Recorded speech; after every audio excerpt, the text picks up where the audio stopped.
Hello everyone, and welcome to another episode of the Daily Gwei Refuel, where I recap the latest news in the Ethereum ecosystem. I'm your host, Anthony Sassano, and today is the 15th of January 2021.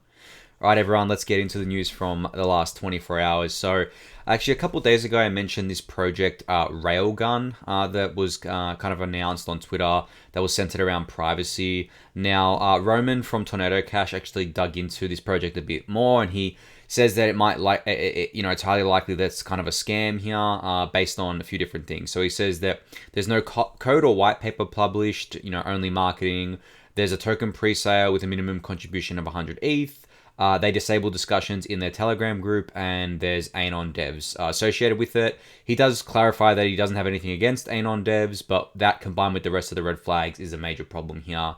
So, I mean, a couple of days ago when I spoke about this, I did say that the information was scarce, and I was waiting for information to come out about this before digging into it more. But yeah, unfortunately it looks likely like a scam, especially if they're doing like a token pre-sale and having a minimum contribution, and they're disabling discussions and stuff like that.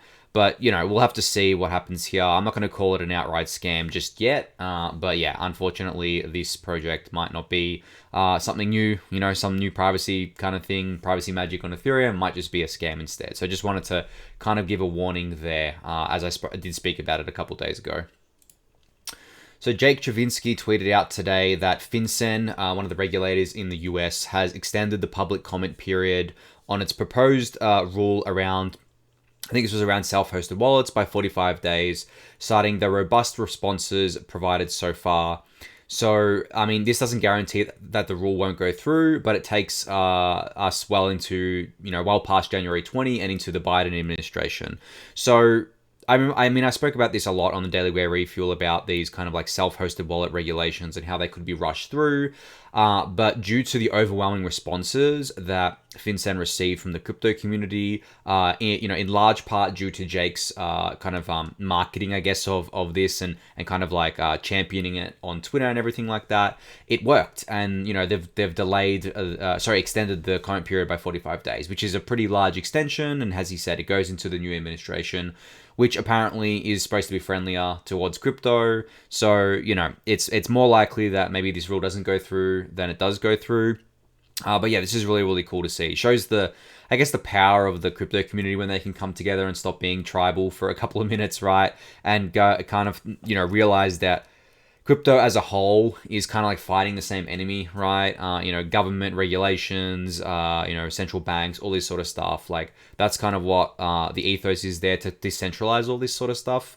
So it's great to see the community come together at times like this. And, I'm really happy we have someone like Jake in the industry. He's a great, great crypto lawyer. He for those who don't know, he works as the general counsel at Compound. He's been there for quite a while now, and he's doing a few different things within the industry. So yeah, he's a great champion here, and I really respect him for what he was able to push through with this, because I think we owe him a lot for this. Definitely, he was one of the, if not the biggest cheerleader of this, of getting people to submit things to this. So yeah, thanks Jake for that. You might have saved us from some bad regulations here. All right, so Tyler Winklevoss tweeted out today that Gemini are releasing a credit card where you can earn up to 3% back in Bitcoin and Ether or any other crypto when you use it for purchases. It's not out yet. You have to join the waitlist to get early access. So I'll link that in the YouTube description if you want to do that yourself. But yeah, this is just really cool. I mean, I personally really want something that I can trust, like from a trusted brand, that I can use, for my everyday purchases to get back these crypto rewards. Like, I'd love to get ETH back every time I spent money, right, on something that I just feel really great. And another thing, the Winklevoss twins have actually, like, a bit of an aside here, but they've been kind of tweeting a lot more about ETH lately, and whenever they tweet about Bitcoin, they tweet about ETH as well. And I mean, this is great because it signals to me that ETH has kind of like matured to this point where it's on the same level as Bitcoin from like I guess you could say like macro perspective, where whenever people talk about Bitcoin, they also say, okay, what about Ethereum? What about ETH? Whereas this wasn't the case, just a few short short months ago, and since then we've kind of seen this here. So Ether's maturing, it's being kind of put on the same pedestal as Bitcoin in the macro sense, even though within crypto we all know that Ethereum as a network pretty much like flips Bitcoin on like lots of different metrics, right? Fees generated, value settled, even node count I think is up there, and there's a bunch of other metrics as well. So it's really great to see ETH getting more macro attention because Tyler Winklevoss and his brother, they have a lot of connections within the traditional finance world, right? They are not crypto natives, I guess. They're more like traditional finance natives, but they've been around in crypto for ages. I mean, they bought Bitcoin very early on. I'm pretty sure they own a couple 100,000 Bitcoin or something like that. They bought ETH very early on as well, and they're in a bunch of different things too, of course. And they obviously have a crypto exchange. But I would still say that they've spent a lot more time in that traditional world of things. They're not like people who sit on crypto Twitter in the community responding to people all the time and like getting involved in all the shit posting and stuff, right? They're out there talking to banks, of course, because they have a crypto exchange, right? Talking to regulators, talking to all these people that you could call like old money, I guess, because I think their family, or I guess like their father was big in that world too. So I mean it's the Winklevosses, right? Everyone knows them, from the Facebook days and things like that. So yeah, I mean, it's just great to see them pushing on this front more. I haven't used Gemini myself. I haven't an Australian-based exchange that I use, but I've never heard anyone complain about Gemini. So I'm hoping they get more love out of this. Definitely go check them out if you haven't yet. So Awoki from Gitcoin put together he put out this tweet today, that said that he's working with Yaylor from Metacartel. Yaylor does a bunch of different things here, like Gitcoin, Metacartel, Whaler DAO, Raid Guild. He's doing a bunch of different things here. But anyway, he's working on basically a website that helps developers choose what layer 2 tech to build on. So you can see here in the image, obviously if you're listening you won't be able to see it, but you can see here that there's a bunch of different kind of like layer 2 solutions here, and then they've got different kind of columns for type, transaction cost, finality, consensus, max transactions per second, and all that sort of stuff. So I thought that was really cool, and I think this is very sorely needed. It's not ready yet, but it's kind of in development, and I think you can help because it's open source and everything, obviously. But I think it's really cool because there's going to be a lot of this happening. I've spoken a lot about Layer 2 lately and how it's going to be a huge thing in 2021, but it's also going to be a little bit hard for developers to choose which one they want to go on, and that's why I believe we're only going to see a handful of winners here in terms of like massive network effects, right? But this is going to help developers choose and, kind of look at the differences between them and kind of see like how secure is it? Like, is it right for my application? I've described before how there's a massive difference between layer 2 and side chains, where layer 2 is secured by the Ethereum network and side chains have their own kind of security that they rely on and they just bridge into Ethereum. I think a lot of the high value financial apps need to be on a layer 2. If they're on a side chain, it's not good because you can't have $1 billion on a side chain, right, being secured on their assets, because that's a very big honeypot for the limited security to go after. So I wouldn't trust that for that sort of stuff, and I would trust it on layer 2. Whereas I would trust a side chain for like gaming, for example, right? And gaming assets. Obviously, potentially you can maybe have $1 billion worth of gaming assets on there and then the lines kind of blur. But you can still host the assets on Ethereum as their home. And then on the side chain, you can have all the other logic going on, right? And anything can be a side chain. It doesn't even have to be something like XDAI or Matic Network. It can actually be just a centralized exchange or another blockchain that just sacrifices decentralization to achieve scale, which means it's pretty much centralized. But, it doesn't have to be one of those things. It can be Coinbase, it can be Gemini, it can be any of these. It can just be a database, right? In like a Dropbox folder, like a spreadsheet or whatever, Google Sheets. It can be a database like MySQL or something like that. As long as you can record this sort of stuff and bridge in. That's kind of like what a sidechain applies to. So the terminology definitely gets mixed up on crypto Twitter a lot. Kind of a pet peeve of mine because I don't want people kind of like saying, putting the things into the wrong buckets and saying, this is a layer 2 when no, it's a sidechain and there's this, and this. And I know I'm being pedantic about this, but I think it's important to make the delineation here. But yeah, really great to see Awoki and Yaylor kind of working on this. I can't wait to see it live because I think it's going to help developers, especially. to choose which kind of layer 2 solution they want to use here. So Yearn or Yearn, I don't know how I should say it. I always change between the two, Yearn or Yearn. I'm just gonna say Yearn from now on. They put out like this really cool promotional video about Curve. So basically, on Curve, you can do permissionless pools now with Yearn Finance. So basically, on Curve, it's obviously a stablecoin exchange. You weren't able to put in your own pools or create your own pools, right? You had to go through the governance process and all that sort of stuff, and it was kind of annoying. But now you can create permissionless pools, which is the same that you can do on like Uniswap, right? Where you can create a pair on Uniswap and it's all dandy. Balance does the same thing, SushiSwap, all that sort of stuff. Surprisingly, this wasn't on Curve yet, right? Now it is, so I think that's a big deal because there's a lot of different stablecoins out there that people would love to experiment with and put them into pools, right? So you can imagine having like all these algorithmic stablecoins in the same pool, and can we make like a meta algorithmic stablecoin out of it, or can we like get trading volume through there? Can we do some kind of stuff there, right? As I've said in one of my newsletters before, I think those algorithmic stablecoins aren't really stablecoins. They're like, I guess you could call them, I mean, I'm not going to call them Ponzi games, but they are money games. I like to use that term because it's more of a game to see kind of like how much money you can make essentially. So maybe, that's something that gets spun up on these permissionless pools and kind of gets some popularity there. But there's a lot you can do here. So really great to see that from Curve and Yearn. And also I did want to clarify that some people thought that Curve acquired Yearn or something. It was something weird going on Twitter. That is not what happened. This is just a collaboration / partnership. Definitely not an acquisition or anything like that. So just wanted to clear that up for anyone who saw that. And Andre from Yearn, he put out an update yesterday of this website called IHedge.finance. And what this is, it's basically a view-only dashboard of SushiSwap single-sided and hedged impermanent loss positions.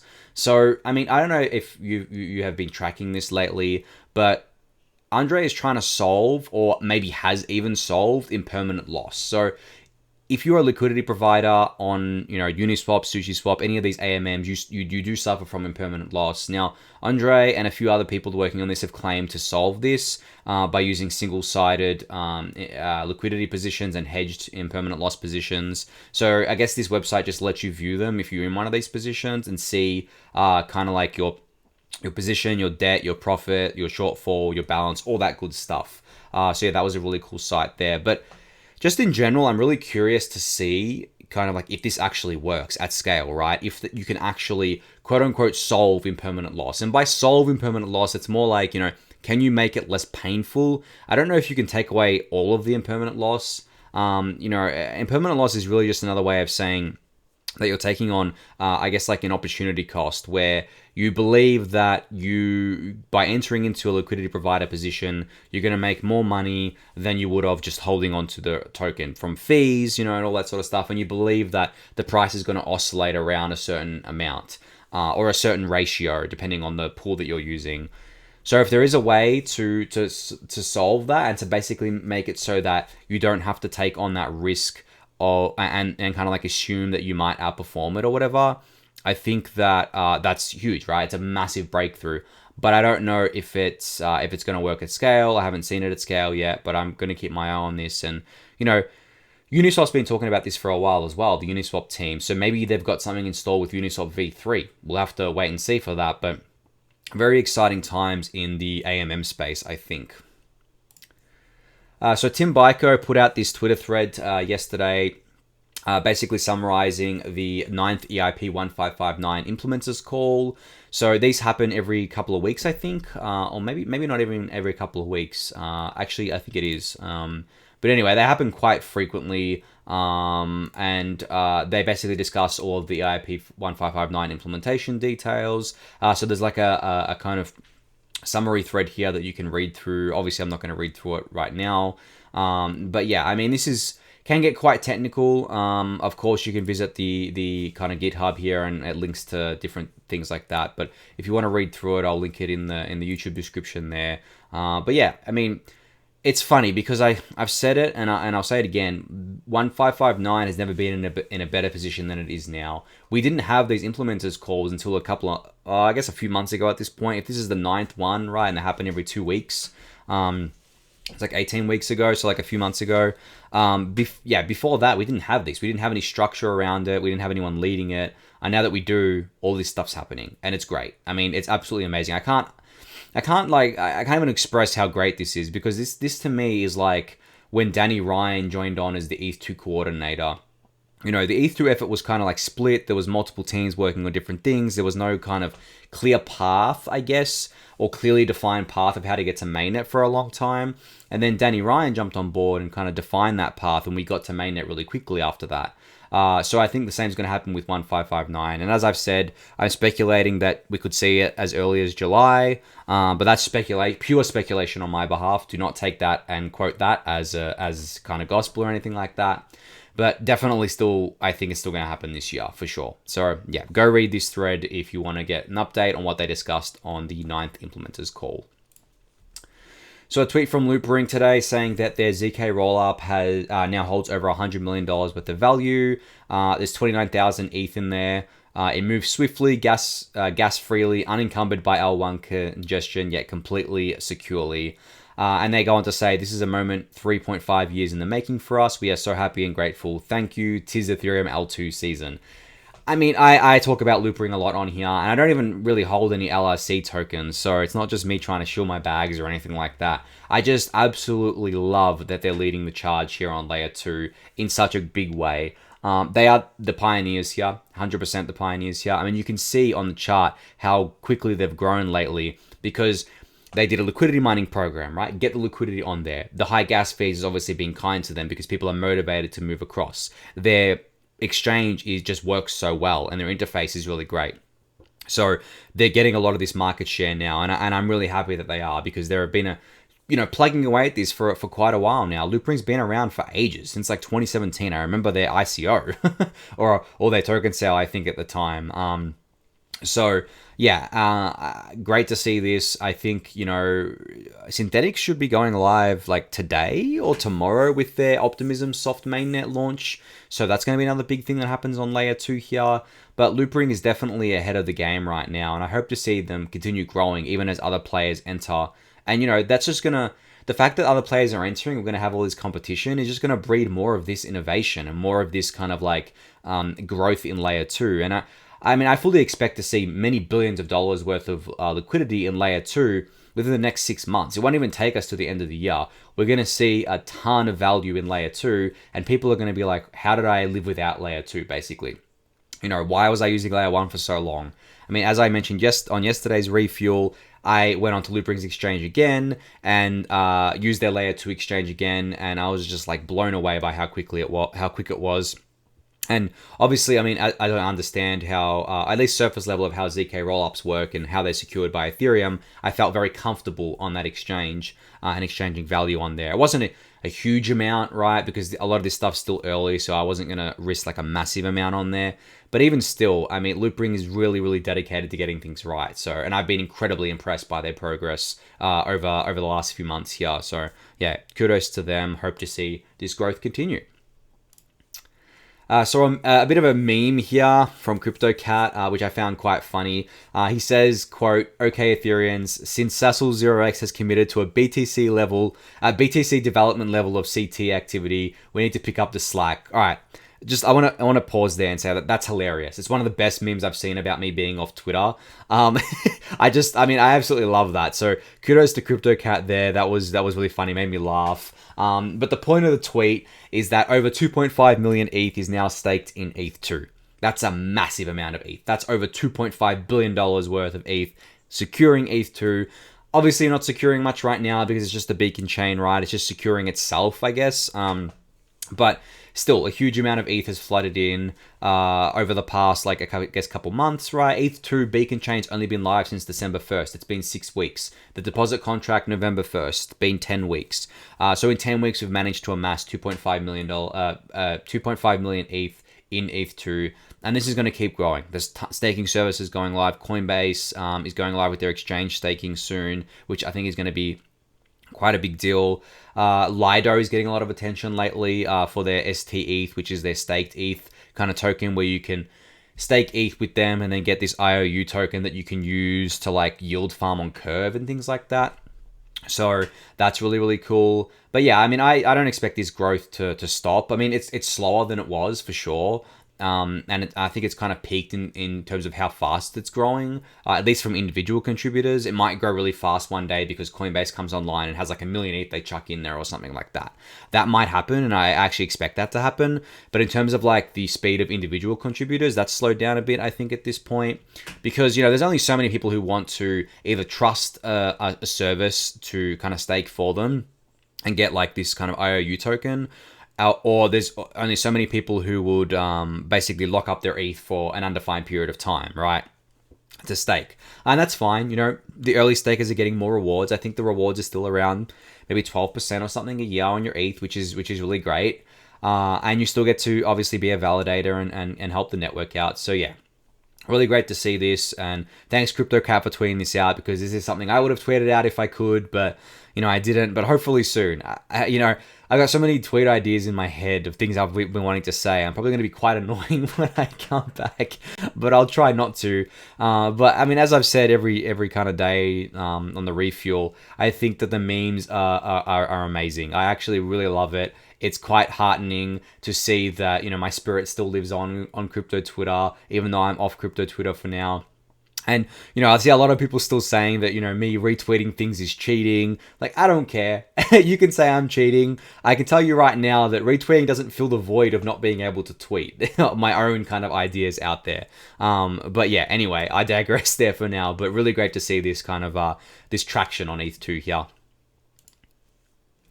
right, the last thing I wanted to quickly talk about was this kind of book from Stateful Works. So, for those who don't know, Stateful Works is writing a book about ETH2 contributors. And this is just their first project. They've got other projects in the mix here. But basically, this thread summarizes what they're doing, who they are, why they're making this, and it's going to be a physical book as well. It's going to be kind of, I guess, like the haiku book that I've spoken about, just to kind of like put a spotlight on the ETH2 contributors. Like, all the people that made this thing a reality, from the researchers to the developers to the community members to, the designers, across the entire stack, right? Basically, there's a lot of people that you would have never heard of before. You've obviously heard of like the top people, like, I mean, I say top people, but the core researchers like Vitalik, Danny Ryan, Justin Drake. There's a bunch of them, right? I'm not going to list every single one of them because I can't, because I don't know every single one of them's name. But there's so many people working across, the Beacon chain, phase 1, phase 2, roll-ups which fall into ETH2, the merger, incredibly important. The ETH1 devs also work on ETH2 stuff sometimes as well. So this book just aims to basically shine a spotlight on all of them, which I think is actually really important. Something I'll definitely buy. I'd love to read through that, as I don't have full knowledge of the entire breadth of the ETH2 development squad. It has to be in like the hundreds of people at this stage. Maybe in terms of like contributions from everything that touched ETH2 is maybe in the thousands. It was such a big effort over so many years, basically. I guess you could say over 6 years worth of development, and people coming in and out. Maybe someone just did something small once, right? Or something that is small that seemed small at the time, but had a big impact on ETH2. There's a few of those things that happened. You can even consider like the auditors, ETH2 contributors, right? Because without them, and without them auditing and formally verifying this sort of stuff, it wouldn't be as secure as it is. Because the deposit contract, obviously sending ETH into a contract that essentially like burns the ETH, right? Once it's sent there, you can only get it back on ETH2 when the merger happens. The deposit contract itself will not refund you. There's no kind of clawback there. So, making sure that worked correctly and functioned correctly was critically important. So I think the auditors definitely played, and the formal verifiers played a big part there as well. So yeah. If you want to keep up to date with what is going on here, definitely go follow the Stateful Works Twitter account. I'll link this in the YouTube description, of course, for all of you to go have a look at it and check out what it's all about. All right, that's it for today, everyone. Thank you again for watching and listening. If you haven't yet, subscribe to the YouTube channel, give the video a thumbs up, join the Discord, subscribe to the Daily Gwei newsletter, and I will see you all next week. Hopefully, I'll be back to tweeting by then. We'll see if ETH can muster up the energy to get to all-time high this weekend. It keeps teasing us. It's over 1,200. We'll see how we go. But yeah, have a really great weekend, everyone.